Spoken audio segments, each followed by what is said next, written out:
What's up, guys? This is Jeff. Today I'm going to make a video to talk about Kona again. People want to know about Kona, Hawaii, like the lifestyle, the culture, the people, you know, what to expect. And I guess I'll start it out with just the general things about Kona. I lived there for 2 years, and one thing that really stands out is the water, the life on the water. You know, it's like the staple of the community. The other thing is, you know, hunting. Between lifestyle of hunting and water sports or water activities, and just getting together on the weekends at the parks is what the locals do. Odds are, if you're watching this video, you're probably not watching this as a local, but somebody who's interested in living in Hawaii. So so the big thing is the surfing. Let's just start there. Surfing. The main months for that is going to be like, I'd say December, January, February, March, barely into March. Also the same time the whales are there. And then it kind of dies down a little bit, and then it picks back up in kind of like late April, May, as southern swells kick up. So the surf is going to change depending on if it's coming from the north or if it's coming from the south.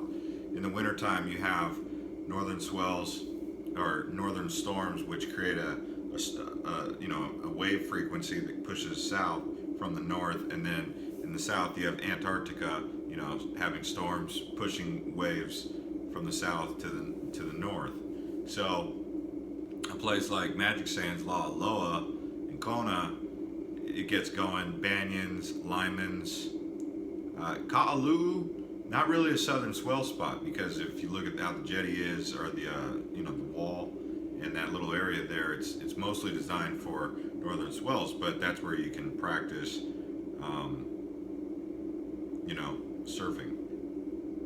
We'll even take it all the way up to, all the way up to the Four Seasons. I would say is about where Kona District stops, even though it technically stops just south of Kiholo Bay, or just after Kiholo Bay, I should say, before it turns into Kohala. So there's North Kona, South Kona. South Kona goes all the way down past Captain Cook. So Kona District's a pretty long district. I mean, it's pretty big. And it extends all the way up Hawalai into Koloko. So the people who live down on the coastline, they're like the kind of like the boat crews, you know, like there's a culture of people who work on the boats out of Honokahau Harbor, or even like for the Body Glove at the pier, or some of the other boats. That crew, it's usually a bunch of like transplants, people who move to Kona and they just get a job working for one of the boats, and that's kind of like a culture all unto itself. That it's like kind of like trucker hats, getting really a lot of sun, diving, spending time, like you're gonna need a GoPro, because you're gonna be swimming with dolphins in Kona when you do that, or just diving reefs and whatnot. It's kind of like a culture all in of itself, is people who work for the boats. And then there's even a different subculture outside of that. So let's just say you don't just do like manta dive or dolphin tours or snorkels or sunset tours, you do fishing. So then there's that culture, the fishing culture. And those guys are a tough knuckle, it's a highly competitive industry over there. Millionaires buy boats, and then they're like, oh, I got a boat, because they like marlin fishing, and they're like, what am I going to do with it? And then they turn it into a commercial boat when they're, at their homes in San Diego or San Francisco. So the captains of those fishing charters, they're always trying to get more business, and you wonder how many marlins or fish are out there, because they all are really coming for the big blue marlin, And yeah, you do wonder how many are out there. I'd imagine there's a lot, but there's also the spearfish and ono and tuna. I think a lot of people like tuna. Another thing that kind of stands out about that culture is, they have the most encounters with, feeding sharks in the harbor. The sharks in the harbor are pretty well fed. That's where Laverne, if you've ever heard of Laverne's. Okay, and then there's the local crowd that goes to the bars. There's not a very heavy bar scene in Kona, but you got Laverne's, you got Oceans, you got the people who go to On the Rocks just to listen to music, Daylight Mine when they have a concert. I guess you could say, there's not really much of a nightlife scene there. They closed down one of the bars, I think it was called Club Amethyst. That was one of the more popular ones. That one was closed for a while. And it's just not really a happening night scene. But, off and on you get that. So you get the crowd who works for tips and hangs out, those people usually tend to hang out if you get a job at a restaurant. It's like a culture all in itself. They might have house parties, and a lot of the surfers and the bodyboarders, they can be anybody, coming from anywhere doing any job, but when those big waves are kicking, people take off work. It's like, hey, we're not coming into work today, boss. We got big waves. You know where to find me, because everyone along in Li'i, they know the big waves are there because the water's kicking up onto the road. So that's a big culture. If you live up Koloko, or people who live up Koloko, they're into pig hunting, pheasants and stuff like that. You'll have turkeys walking through your yard. That's kind of where the Keep Kona Country comes in. It's like you'll see those bumper stickers, Keep Kona Country, and what they're really all about is like, let's not get this place too big. Let's keep it country. Let's keep it 10 years behind the mainland kind of attitude. Like, let's not change too much. Keep it conservative, right? And then up there, you're also going to have the more relaxed coffee community and farming community that's into like growing avocados, or obviously Kona coffee. The coffee culture is kind of there. Then there's another community that does exist that is like a micro community that kind of goes, it's not, you don't really see them much, but the YWAMers, Youth with a Mission. So that's the University of Nations. That's one of the first, that is, I think, the first University of Nations ever created. And they're a church group that goes around and they're definitely young, so they're the young people in the town that you'll see kind of hanging out together. They'll go to they do stuff like go to Makalavena, or go around to the other beaches, but they're up the mountain a little bit. If you go south, you got the culture of over in Captain Cook, which is that's a little bit more rainy and a little bit more gray and cloudy.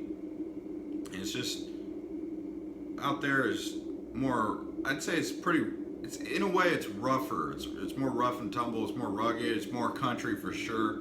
Kona in general is just a really kind of rugged place. I mean, outside of the Target and the Walmart, I think like the top restaurant there is going to be like Outback Steakhouse as far as corporations go. There's like a Panda Express, there's 2 McDonald's, there's a Taco Bell, there's a Pizza Hut. But, it's not, there's a couple Subways. It's just not too mainstream, Kona.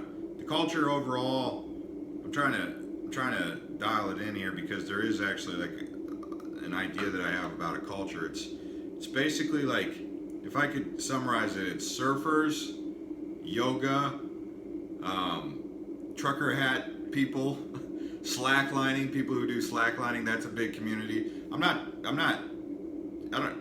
trying to like put you guys into a box, but I'm giving people an idea of like what kind of entertainment takes place here. People who get together on the weekends and they go hiking to the waterfalls or do cliff jumps or go out on a boat and just hang out on the water. And it's kind of, they'll sleep up in some of them live up higher in the mountains, maybe in between all the way up there on the top, to the ocean, kind of right in the middle where it's really beautiful weather. It doesn't rain too much and it's not too hot. So, and then you have your really wealthy people, like the older people who live in the more relaxed neighborhoods. I'd say Palisades is more families, and then as you go more towards into Kona, like Keoh, in that area is more like the rich people of Kona, and then obviously you have Four Seasons and Kohaniki, which is where a lot of wealthy people also live, which is over there by Kua Bay. Kua Bay is like, if there was one spot in Kona that, kind of just sets the tone for Kona, it might be Kua Bay. Kua Bay is like the stop, but really it's probably Magic Sands. I think Magic Sands is where you get the most real local vibe. They're in Banyans, and it's right there across the street from Banyan Mart. Banyans it's kind of world renowned, like a lot of very popular or up and coming surfers, youth are usually seen there. Like you'll see a 5-year-old surfing some pretty nice waves, and you'll know that they're going to be like the next Kelly Slater, kind of kid. And yeah, there is also probably one downside. There is a little bit of a drug addiction that has grasped Kona. I try not to talk about it, but it is there. It's the just people on heroin and meth, and try not to talk to the people that are loitering on the side of the street, the bums and stuff, or the homeless, because more often than not they sleep in the forest or up in the countryside, and probably not all of them. I'm not saying all of them, but some of them are unstable. Like, I mean, where I lived, I would hear bums fighting. Just I'd be in an apartment complex, and I could hear in the trees over in the distance, behind, where I could hear like people yelling at the top of their lungs, like just continuous yelling. So Kona, I'll make another video about all the island, the whole island, and the different subcultures that exist. At least from my opinion, the way I viewed it, because Hilo's a whole nother style, and then Puna's a whole nother style. Hanaka'a and Hamakua, that's a whole nother style. And then I consider the Kohala area even different than all those too. Ka'u is kind of, it's its own too. Each district's got its own kind of culture. So Kona district, that's the Kona district.